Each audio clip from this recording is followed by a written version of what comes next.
Bueno, un poco lo primero que te queríamos consultar, Leo, es, digamos, tu mirada sobre el tema del proceso de regionalización sudamericano, ¿no?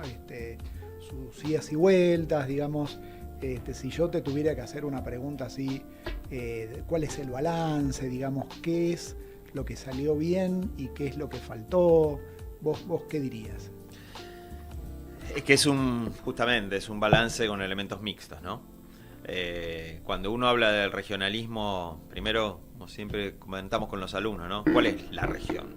¿Es Latinoamérica? ¿Es América del Sur? ¿Es el Cono Sur? Digo, haciendo centro en Argentina, ¿no? Porque se han dado también diferentes recortes de lo que significa la región. Porque en definitiva es un concepto político, con un anclaje geográfico, pero es un concepto político, ¿no? En ese sentido, uno lo que ve es que hay un proceso que ya tiene décadas, que, bueno, en realidad, si uno se pone a pensar en lo que fue el proceso independentista, hubo intenciones en San Martín, en Bolivia, en Monteagudo, de generar algún tipo de, en ese momento no la llamaban así, ¿no? de proceso de integración regional que abarcara a toda la América, yo creo que sobre todo en ese momento la Hispanoamérica, ¿no? La patria grande, digamos. Claro. Todas las repúblicas se fueron independizando. Eso después, por diferentes razones que llevaría mucho tiempo a analizar, pero básicamente porque se generó un proceso de inserción radial, diría yo, de cada uno de los países que se fueron independizando con el mundo. En el caso nuestro, muy vinculado a lo que era Europa y a lo que era básicamente el Reino Unido. Se dispersó ese proceso de integración política regional y recién es retomado a mediados del siglo XX, ¿no? Fíjate vos que primer acuerdo multilateral de integración económica, que fue un poco la metodología que se utilizó a mediados del siglo XX, es de 1960, que es la LALC. La LALC, que siempre decimos que, aunque no haya subsistido, queda como el hito fue el primer esquema de integración económica multilateral latinoamericano, ¿no? Y después, por supuesto, hubo acercamientos, hubo dentro del contexto también hemisférico, ¿no? Se fue dando también, podría haber sido un proceso de integración hemisférico.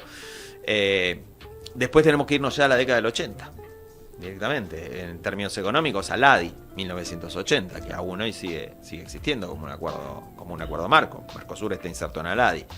Y después ya en los 90, en la década del 80 ya particularmente haciendo centro en Argentina, la relación entre Argentina y Brasil, los acuerdos Alfonsín-Sarney, también el acercamiento con Chile a partir de la solución de la cuestión del canal de Beagle. Bueno, fueron generando lo que yo llamo un neolatinoamericanismo visto desde la perspectiva argentina, ¿no? Desde la perspectiva argentina, digamos, hay un cambio de paradigma a partir, incluso antes de la restauración democrática. La restauración democrática lo consolida, pero los acuerdos con Brasil de 1979 por la... Ese es un punto muy interesante y muy poco comentado. ¿Lo podés desarrollar un poquito? Claramente ahí a fines de los 70, los 70 en la historia del regionalismo y de la política exterior argentina hacia la región, los 70 son un momento de predominio nuevamente de la rivalidad, que se había dado a principios del siglo, básicamente, en lo que había sido incluso una carrera armamentista entre Argentina y Brasil. Eso luego, después, se habían generado procesos de distensión. Todos sabemos los intentos del gobierno de Perón por alcanzar algún tipo de acuerdo, sobre todo con Brasil y con Chile. Se mantiene, más allá de la caída de Perón, hay altibajos, pero Frondizi, por ejemplo, fue un promotor de la integración con Brasil. Claro, con Kubitschek. Exactamente, primero con Kubitschek y después con Cuadros, el acuerdo de Uruguayana. Pero hacia fines de los 60, principios de los 70, se agrava la situación con Chile por el desconocimiento consideración de que era nulo el fallo que había dado la corona británica respecto de la situación del canal de Beagle. Se agrava la situación con Brasil por las disputas geopolíticas vinculadas a la utilización de los ríos para fines hidroeléctricos, pero también porque crecía la desconfianza mutua respecto de los programas nucleares entre Argentina y Brasil, ¿no? Bueno, Con Chile sabemos que estuvimos a minutos, podríamos decir, de entrar en un conflicto armado. Con Brasil la tensión crecía, pero hacia fines de la década se da primero no la distensión inmediata, pero bueno, se detiene la escalada del conflicto con la intervención del Papa Juan Pablo II e inicia el proceso de mediación.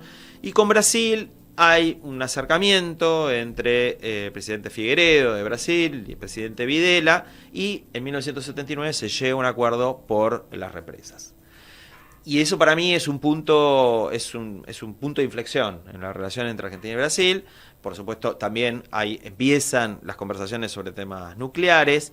La guerra de Malvinas, no podemos obviar lo que fue el impacto que tuvo, yo diría, en la clase dirigente argentina, en los que estaban en el poder, los militares, pero también en la clase política, respecto de, bueno, quiénes son nuestros verdaderos amigos, ¿no? Quiénes son nuestros posibles aliados, y los viejos amigos no son tan amigos como pensábamos, ¿no? Entonces quería preguntar algo. No, que esto de que en el 79, entre Videla y Figueiredo, ya se firman los primeros acuerdos de cooperación nuclear. Sí.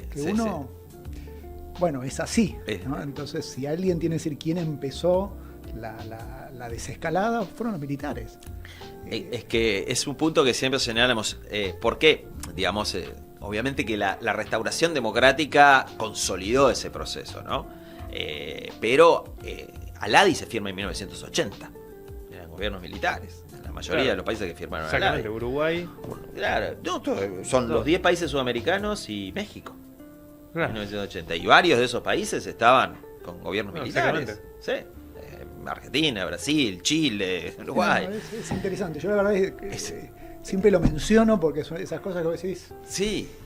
A ver, uno después, depende de dónde se pare, decir, bueno, pero puede ser porque la influencia de Estados Unidos o había los acuerdos con Brasil. En definitiva, Brasil veía que estaba en una posición de inferioridad y por eso buscó los acuerdos con Argentina. Lo que sea. Pero el asunto es que como procesos históricos, si yo voy a hablar de proceso de acercamiento, no voy a decir integración inicialmente regional, tengo que partir de los años 79-80.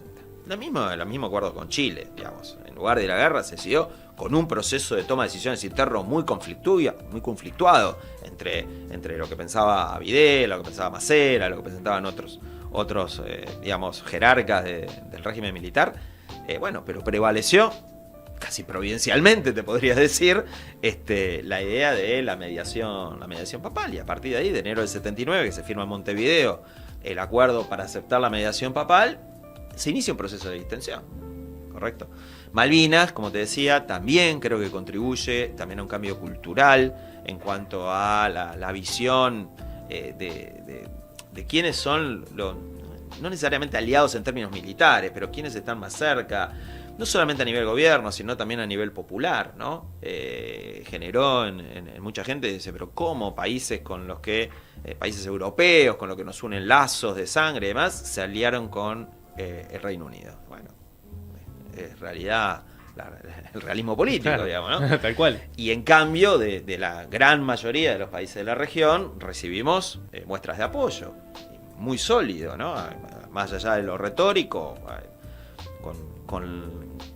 a medida que se fueron revelando documentaciones de la época, el informe Rattenbach y otros archivos que se han ido abiertos, uno ve que hubo países como Brasil, por ejemplo, que tuvieron una posición quizás no tan publicitada, pero muy cercana a la postura argentina. Claro, quizás sin los acuerdos previos hubiese sido distinto. Y posiblemente. De hecho, Chile, que es el país que quizás no estuvo tan alineado con Argentina, también está comprobado que ellos lo hacían casi en defensa propia porque temían que una victoria militar argentina en Malvinas fuera el paso previo a un ataque sobre el territorio chileno. Tenía una hipótesis de conflicto. Clarísima, una hipótesis de 100%, guerra. Te diría prácticamente una hipótesis de guerra. Sí. Entonces, bueno, la consolidación democrática, la democracia vino a consolidar todo ese proceso, porque aparte fue una cuestión transpartidaria, ¿no? No es que el oficialismo era pro latinoamericano y la oposición tenía una posición realmente. No, realmente hubiera ganado quien ganara en el 83, creo que hubiera habido una política bastante similar en ese sentido.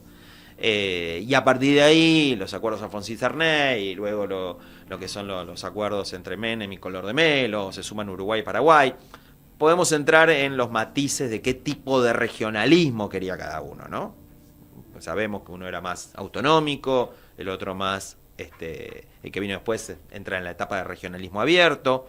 Pero paralelamente, esto es otra cosa que siempre señalamos, el proceso de integración económica no fue aislado.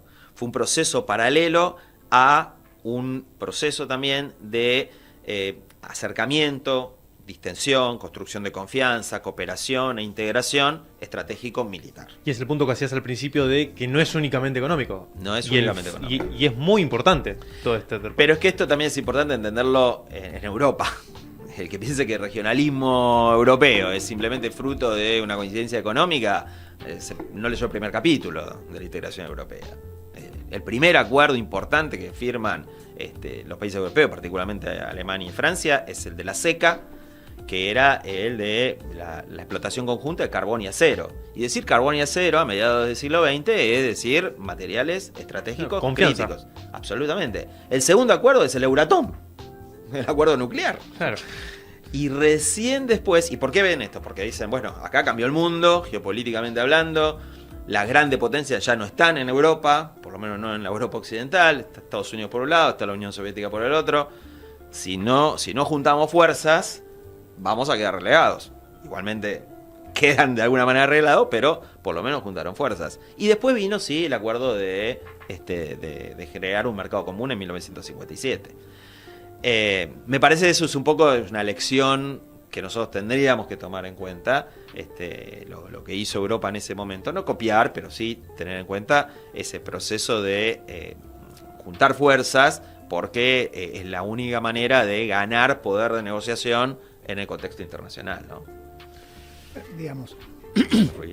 Y en la dimensión, digamos, saliendo de la dimensión económica, que tiene toda su lógica, pero digamos, en la dimensión, no digamos necesariamente militar, pero en la dimensión estratégica, en la dimensión defensa, digamos, ¿hasta dónde llegamos con UNASUR?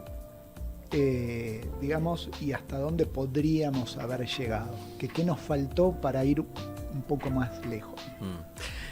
Si me permitís hacer un poquito más de historia de cómo llegamos a UNASUR, después de esos procesos de los años 90, en el siglo XXI lo que aparece es una renovada intención de integración política, porque el proceso de Mercosur, si bien inicialmente era básicamente económico, experimentó un proceso de deseconomización. Yo me acuerdo en esos años iniciales del Mercosur, justamente yo era investigador en el CARI, y nos propusimos estudiar aspectos no económicos del Mercosur, ¿no? Y una de las primeras investigaciones que hicimos fue las Fuerzas Armadas y el Mercosur. Y nos encontramos con dos cosas. Primero, que las Fuerzas Armadas tenían unas relaciones bilaterales de integración y en algunos casos trilaterales de décadas anteriores, ¿no? Claro. Que se habían consolidado en los últimos 10, 15 años. No partías de una base cero. No partías de una base cero, para nada. Y segundo, que tenía mucho potencial de crecimiento. Porque había intereses comunes desde el punto de vista estratégico-militar, ¿no? Superada esa etapa de rivalidades geopolíticas e hipótesis de conflictos regionales, vos te das cuenta que desde la defensa de los recursos naturales hasta la defensa de los espacios marítimos, aéreos, Argentina, Brasil y Chile forman parte de lo que llama el CAMAS, la coordinación del área marítima del Atlántico Sur, desde la década del 60. Tienen acuerdo de coordinación para vigilancia y control del Atlántico Sur, que hoy más que nada es para cuestiones de búsqueda y rescate. Pero eso, que igual sigue siendo una responsabilidad muy importante. Y además genera una confianza mutua, una coordinación, el conocimiento personal. Además somos latinoamericanos, ¿viste? Trabajamos un año juntos, ya somos amigos para toda la vida. Esas cosas también, parece que no, pero tienen su peso. Hablamos el mismo idioma, hablaremos portuñol con los brasileños, pero nos entendemos. Entonces había ahí un núcleo que podía explotarse aún más. En el siglo XXI, después de ciertos cambios políticos, Brasil sobre todo impulsa, y Argentina, Chile se suman a un proceso de integración más político que económico. Lo económico seguía, por ciertas razones Mercosur está de alguna manera estancado en cuanto a sus objetivos de máxima, pero sigue existiendo. Y empieza todo este proceso que lleva a la conformación de UNASUR. Fíjate qué interesante que la primera cumbre de países sudamericanos se hace en 1999 y la convoca Fernando Henrique Cardoso. Acá hay dos cuestiones para remarcar. Primero, por primera vez en su historia se reunió los países sudamericanos solitos, no en el contexto hemisférico. Claro, sin Estados Unidos. Sin Estados Unidos. Exactamente. Nada. Tampoco sin México, también sin México. Ojo, un detalle. Y segundo, lo convoca Fernando Henrique Cardoso, o sea, no Lula, que fue luego el gran impulsor de UNASUR. O sea, esta idea ya Brasil la tiene desde los 90, primero a nivel intelectual y luego a nivel político, de generar un bloque regional. Lo que dicen algunos analistas brasileños es que cuando México entra en el NAFTA, en 1994, ellos lo vieron como la verdad, la frase literal que me dijo algún brasileño fue: México está perdido. Yo no creo que sea tan así, porque los mexicanos tienen una visión de tratar de ser un puente entre Estados Unidos y América Latina, pero digo, eso es la visión que tuvo Brasil en ese momento. Claro, no, y además es una elección que es una toma de posición. Totalmente. O sea, cuando vos tomás ese tipo de decisiones tan estructurales, marcan tu política exterior a futuro, sin lugar a dudas. Y sí. Y México así lo ha entendido, porque uno podría decir, bueno, pero México no tan... México ha dicho claramente, los patitos los apostamos acá, y todo lo demás, digamos, lo voy a simplificar demasiado, pero no jugamos. Sí. En México hoy tienen todo un debate muy fuerte. Ellos dicen no, pero una cosa son acuerdos comerciales, otra cosa es lo político. Es difícil. Fíjate que AMLO, digamos, un presidente que podía tener un discurso, tiene de hecho un discurso más progresista, más latinoamericanista, firmó un acuerdo de renovación del NAFTA que ahora se llama Telecán con Trump. ¿No? No, sí, cada dos por tres con su rueda de prensa que hace tan mediáticas, que sale por streaming haciendo ruedas de prensa, constantemente remarca también el punto de que con Estados Unidos está todo bien. O sea, hay veces que tira algún bocado sobre temas muy, muy específicos, operativos, casi temas de inteligencia y demás, pero, o sea... No, es que mantiene México claro, tomó un curso. Hay un alineamiento estratégico en la cual... digamos, hay un consenso entre todos los partidos políticos principales mexicanos. Sí. Bueno, es por acá, estos son nuestros límites, esta es la apuesta. Y bueno, y lo demás nos queda medio por afuera. Sí, ellos tratan, reitero, de mantener esa pata latinoamericana. De hecho, son los grandes impulsores de la CELAC. Pero, digo, más allá de lo que opinemos de México, está claro cómo lo vio Brasil, ¿no? No para pelearse con Estados Unidos, porque de alguna manera también el impulso a un proceso como terminó siendo UNASUR por parte de Brasil, fue una forma de decirle a Estados Unidos: mirá, la alternativa es el ALBA, la posición chavista de un regionalismo antagonista de los Estados Unidos. Nosotros no queremos eso, nosotros queremos construir un bloque con cierta autonomía, pero digamos, más amigable con el multilateralismo y con Estados Unidos. No, claro, y pensando también en la toma de decisiones de Brasil, de cómo se toma Brasil la elección de México al entrar al NAFTA. Y también es una oportunidad para Brasil, porque si vos tenés que agarrar los dos principales países, si vas sacando Estados Unidos y Canadá, los dos grandes países de Latinoamérica en cuanto a peso político, económico, México y Brasil son los dos nombres fuertes, o sea, desde los años que estamos hablando en adelante, o sea, de los 90, los 2000, Argentina venía golpeado, ya México y Brasil eran los dos pesos pesados, y si Brasil dejaba fuera a México, queda como el peso pesado, y así quedó retóricamente en la región. Si vos pensás quién es la potencia regional en Latinoamérica, en general se piensa más en Brasil. México ya ni se lo tiene en cuenta acá en algún punto. Lógico, porque también el tamaño de la economía brasileña, el tamaño geográfico, poblacional de Brasil es realmente muy importante. Pero lo que vos decís es interesante también, porque decís, bueno, pero el tercero ahí es Argentina. Y entonces Argentina, ¿qué posición adoptaba? Yo me acuerdo cuando vienen las propuestas de Brasil, de UNASUR, después del Consejo de Sociedad Americano, había algunos colegas, incluso profesionales de Cancillería, que decían, bueno, pero Argentina es latinoamericanista, no es sudamericanista. ¿Por qué? Un poco porque en una mesa donde están Brasil y México, el peso relativo cambia si tenés solamente Brasil y Argentina. Exactamente. Pero bueno, finalmente hubo una decisión política de acompañar a Brasil en la formación de UNASUR. Hubo muchas conversaciones con Chile en ese momento, de tratar de incidir en el proceso de conformación de UNASUR desde un principio, de en paralelo impulsar CELAC, no se llamaba CELAC en ese momento, pero digamos un esquema latinoamericano, donde también estuviera México, los países centroamericanos, también después los caribeños, y se avanzó en ese proceso. En ese contexto aparece esta idea, también impulsada por Brasil, de un espacio para la integración en materia de defensa. En el Tratado de UNASUR está establecido que se crea un Consejo de Relaciones Exteriores, conformado por los ministros de Relaciones Exteriores, y deja abierto para conformar otros consejos ministeriales. Y ahí fue la ventana por donde entró esta idea del Consejo de Defensa Sudamericano. Hubo otros, el de infraestructura fue importante, el de salud fue importante, el de educación, después se creó uno de seguridad, pero este de defensa es uno de los más importantes, y es uno de los que, si uno hace un balance de UNASUR, fue uno de los que más progresó y llegó a acuerdos concretos, llegó a contenidos concretos, ¿no? A ver, ese Consejo de Defensa Sudamericano lo que hizo fue institucionalizar el concepto de defensa cooperativa, ¿no? Sabemos que cuando varios países se deciden aunar fuerzas en materia militar, la tradicional que ha sido la alianza militar para enfrentar a un enemigo. A veces es para un conflicto en particular. O de manera disuasiva. Sí, o de manera disuasiva, pero porque hay un enemigo, digamos, para enfrentarlo, en el sentido, no necesariamente militarmente o con el combate, sino justamente para disuadir. En algunos casos fue para conflictos concretos, los aliados, el eje en la Segunda Guerra Mundial, y en otros casos se establecen acuerdos permanentes. La OTAN, por ejemplo, ¿sí?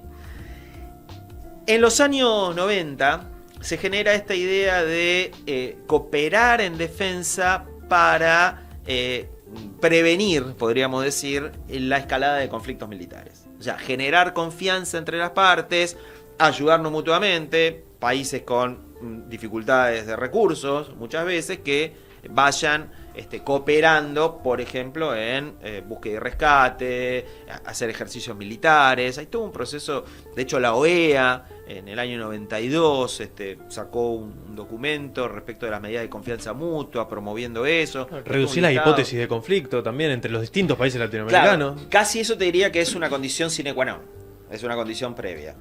Claro, sí, es muy difícil construir confianza o cooperación con un país con el que tenés una hipótesis de conflicto. No, claro, tal cual, pero terminás institucionalizando que no se generen a futuro también. O sea, si esto es que se mantenga en el tiempo, que la institucionalización lo que permite es que se mantenga en el tiempo. Absolutamente. Que es lo más importante. Esa es la idea. Eso es claro, justamente esto de la idea y además ayuda a los países a trabajar para adentro, ¿no? Porque una cosa es la decisión de la dirigencia política, pero no necesariamente después las instituciones militares están 100% alineadas. Entonces, pues con esto vas acomodando. Pero para tomar el caso argentino, las instituciones militares realmente lo asumieron y promovieron.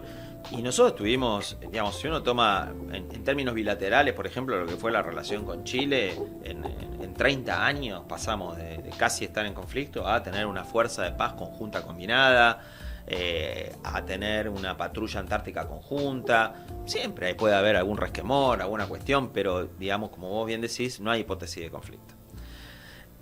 En el términos de, volviendo a tu pregunta original, en términos de lo que fue el Consejo de Defensa Sudamericano, se trabajó en términos de buscar acuerdos concretos. Se hizo un plan de acción anual, se hicieron varios planes de acción anual, se dividió por ejes. Había un eje vinculado a la cooperación de defensa o militar, un eje vinculado a las operaciones de paz y ayuda humanitaria, y ahora acá voy a hacer una nota al pie, un eje vinculado a la educación y un eje vinculado a la ciencia, tecnología e industria.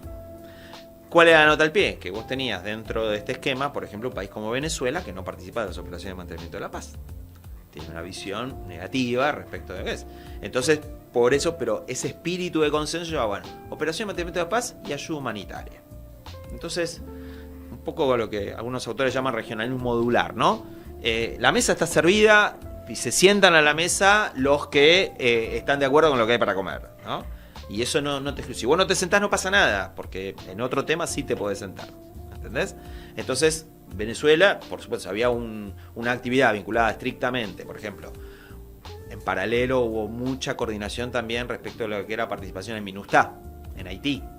Se generó también un mecanismo que se terminó llamando 2x9, que era ministro de Defensa y Relaciones Exteriores de los 9 países que estaban participando. Está bueno que hagas ese punto para aclarar también para la gente que nos está escuchando en qué periodo de tiempo estamos hablando. Estamos hablando, lo de Haití es entre 2004 y 2010, el momento de más necesidad de esa coordinación.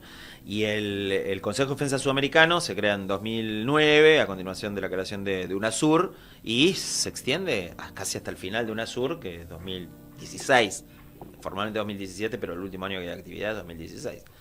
En esos momentos entonces se daba este tipo de integración. Por ejemplo, el 2x9 Venezuela no estaba, ellos no participaban en Haití, ¿entendés? Entonces se daba esta conjunción. Y hubo cuestiones muy concretas en términos de cooperación. Se creó un centro de estudios estratégicos para la defensa que hizo algunos análisis interesantes, pero además genera esta interrelación, ¿no?, entre militares y expertos de diferentes países. Se creó una escuela sudamericana de defensa para hacer cursos. Yo fui profesor de esa escuela sudamericana, dábamos cursos, los primeros cursos a distancia, digamos. Había algún encuentro presencial, pero más que nada eran a distancia. Yo por ahí en algún lado escribí que ese proceso de defensa cooperativa estaba en camino a lo que podríamos llamar una defensa integrada, ¿no? De integrar los sistemas de defensa, sin necesidad de pensar en una defensa colectiva frente a un eventual adversario. Claro, que todos los barcos apunten para el mismo lado. Que colaboren, que vos tu barco y mi barco cooperan para no son el mismo barco, no son el mismo barco, pero no. Cada uno, van todos para el mismo lado. Tenemos acuerdos de control del tráfico aéreo irregular, con todos los países limítrofes. O sea, hay cosas concretas, más allá de lo que puede ser una retórica integracionista de patria grande, ¿no? Que también siempre está, pero bueno, se dio eso. El colapso de UNASUR, por razones totalmente ajenas al ámbito de defensa, generó un parate de todo este proceso en lo multilateral. Yo en lo bilateral veo que las relaciones fluidas entre las Fuerzas Armadas, los staff de defensa de nuestros países han continuado. La pandemia de vuelta fue una oportunidad para cooperar en intercambios, en coordinaciones, etcétera. Así que nada, hasta ahí quedó stand-by.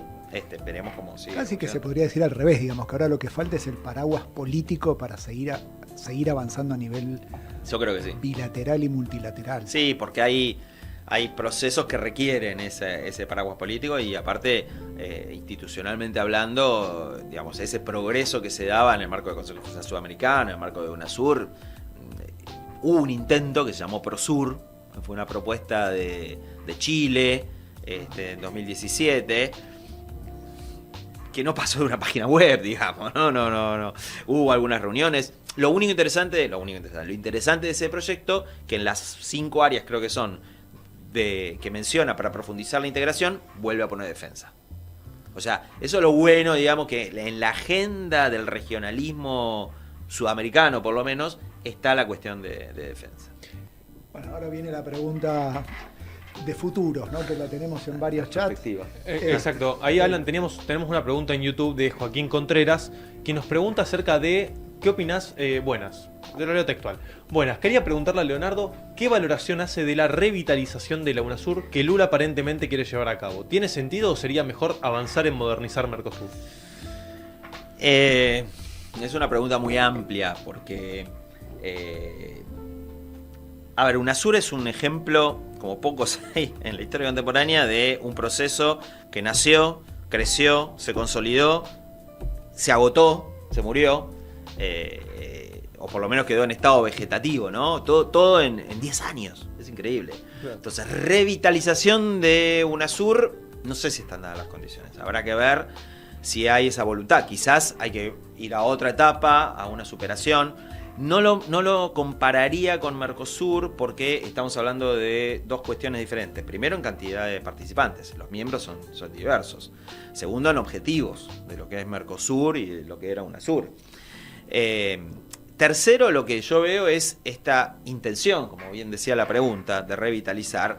Hasta ahora no se ha concretado ninguna propuesta de acuerdo concreto. Mercosur, el año pasado, por primera vez hubo una resolución de los presidentes de Mercosur promoviendo la cooperación en defensa.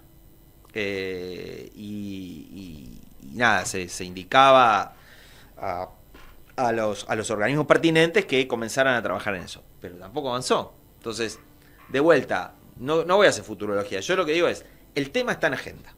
El tema de algún proceso multilateral, político, y que vincula los temas de defensa, está en agenda. Me parece que Brasil un poco también está esperando a ver cómo evoluciona la situación política en Argentina, en otros países, para ver si tiene margen para impulsar eso, ¿no? Sí, me parece también como que Lula ha tirado a múltiples centros en múltiples temas y seguramente le llegará un tiempo de sentarse y decir, bueno, a ver por dónde vamos. ¿Qué de todo esto? Así como dato de color, pero no tanto, ha designado como su principal asesor en relaciones exteriores a Celso Amorín. Celso Amorín es un hombre que ha sido ministro de Relaciones Exteriores y ministro de Defensa de Lula, y fue uno de los grandes impulsores del Consejo de Defensa Sudamericano. Jobim fue el ministro brasileño que estaba cuando se inició el Consejo de Defensa y lo siguió Amorín, y tiene muy claro todo lo que es para Brasil la importancia de generar un proceso de integración política regional que incluya los temas de defensa. Ahora, hoy Amorín está en Ucrania, porque Brasil ha salido a jugar esta idea de mediar entre Ucrania y Rusia para ponerle fin al conflicto. Entonces, bueno, claramente hoy por hoy están en la cabeza ahí. Pero claro, eso es un tema importante. Quería hacer otra pregunta, pero voy a meterme mejor en este tema primero. Esto de que Amorín esté en Ucrania, esta proyección internacional que vemos en Lula yendo a Beijing, un Lula que fue a Europa, un Lula que está mostrándose, él y sus ministros están mostrándose muy abiertos a ser un actor internacional de peso, tener una influencia a nivel internacional. ¿Cómo es que se está buscando esta consolidación a nivel internacional sin primero acentuar lo regional? Estamos hablando, se está pensando en revitalizar la UNASUR. Estamos hablando de que a fin de año Lula en Europa, estuvo ahora en Portugal y en España, y estuvo hablando de queremos relanzar un acuerdo con la Unión Europea. Y mientras hace todo esto y no termina de consolidar la agenda regional, por así decirlo, se está lanzando a la internacional medio precipitadamente. Sí. ¿Cómo lo ves a esto? No sé si precipitadamente, claramente, mira, desde que se formó Mercosur, uno ve cuál ha sido el objetivo de Brasil. Porque si vos te pones a pensar, Mercosur para Brasil es el 70% del producto del Mercosur. Sus exportaciones a los países de Mercosur son importantes, pero mucho menores que en proporción que lo que significa Mercosur para Argentina, y ni hablar para Uruguay y Paraguay. Entonces, ¿por qué Brasil se interesó en formar el Mercosur? Porque está acentuada ya desde hace unos 30 años en Brasil esta idea de que es necesario generar un bloque regional, que obviamente ellos quieren liderar, para aumentar la capacidad de negociación internacional. Claro, exactamente. La espalda que te da después salir a Ucrania y decir, yo hablo por Latinoamérica. Exactamente. Por lo menos por Sudamérica. Por lo menos por Sudamérica. Claro. Eso es lo que ellos buscan. Ahora, en paralelo, ellos buscaron, entraron a los BRICS, buscaron acuerdos especiales también con India, buscaron acuerdos con Australia. O sea, está un poco esto que vos decís, bueno, sale al mundo, quiere sentarse como un referente global representando a la región. ¿Por qué no está impulsando tan decididamente? Vuelvo a mi hipótesis es que está esperando una ventana de oportunidad. La situación política, y creo que ahí particularmente mira en Argentina. ¿Cuál es la situación política de Argentina? Les genera una incertidumbre. Para no tener con quién sentarte a hablar, ¿qué vas a hacer? Si nos genera incertidumbre a nosotros, imagínate a ellos. Entonces, qué es lo que pasa en Argentina. ¿Viste cómo son los brasileños? Esperemos unos meses, sí. Digamos, recién asumir el 1 de enero. Asumen, tienen 4 años por delante, si le va relativamente bien, tiene 7, 8 años por delante. Entonces, me parece que están esperando la oportunidad de relanzar UNASUR o de generar, no sé cómo se llamará esta vez, algún proceso de integración. El tema de si es Mercosur, como decía el oyente, tendría que ser un Mercosur también reformulado. Yo, para empezar, le cambiaría el nombre en ese sentido, ¿no? Porque Mercosur es Mercado Común del Sur. Y bueno, eso, peca de nominalidad, no, sería pecar de titularidad, sería del título. Bueno, pero la Unión Europea cambió el nombre. Entonces, ¿por qué no lo podemos cambiar nosotros? No era Unión Europea, era primero Comunidad Económica Europea, y después Comunidad Europea, y después terminó siendo la Unión Europea. Pero el cambio de nombre no tiene que ser una cuestión de marketing nada más. Tiene que ser un acuerdo fundamental. Y ahí, ya mirando lo que es un poco Argentina, ese es el punto que nosotros tenemos que terminar de resolver. ¿Cuál es nuestro proyecto de integración regional con el consenso suficiente para que no dependa de los gobiernos de turno? Ese es el punto que no tengo la respuesta acá, te digo, es un problema que uno ve. Bueno, esto lo hemos hablado varias veces en el programa, digamos que vos por un lado tenés un proceso en el cual Brasil, con los distintos partidos, está claro que tiene un consenso interno de abrir Unión Europea, China, pues, y los dos, ¿no? Y Argentina está en un proceso de cómo trabamos un poco más, de qué otra nueva forma hacemos trampa. Entonces, ¿qué proceso virtuoso se podría generar en esta coyuntura argentina? ¿Hasta que Argentina no se acomode un poco? Pero además, es esta coyuntura, es la anterior. Ese es el problema. Bueno, esto es un tema que también hemos hablado muchas veces, ¿no? Todo el modelo de inserción en el mundo de Argentina está indefinido desde hace décadas. Entonces, claro, ahí se te hace difícil. El tema del regionalismo tiene una cierta, digamos, un cierto consenso, pero a un nivel muy genérico. Cuando vamos a decir, bueno, ¿qué tipo de regionalismo? ¿Qué vamos a privilegiar? ¿Dónde es más bien autonómico? ¿Es abierto? ¿Vamos por lo económico? ¿Vamos por lo político? ¿Vamos por lo estratégico? Ahí todavía no lo hemos terminado de definir. No, y aceptar realistamente también cómo llega Argentina a negociar. Por supuesto. O sea, no es lo mismo la Argentina de 1960 con el peso que tenía respecto a Brasil, o del 70 con la Argentina de hoy respecto al peso que tiene No Brasil. es la misma la de 2008 que la de hoy.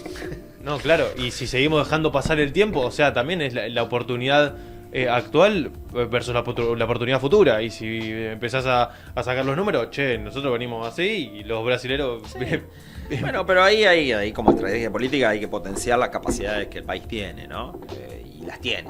Entonces, bueno, hay que buscarle por ese lado. Pero bueno, ya excede un poquito lo que es regionalismo y pasa a ser todo lo que es la política exterior y la inserción en el mundo, ¿no?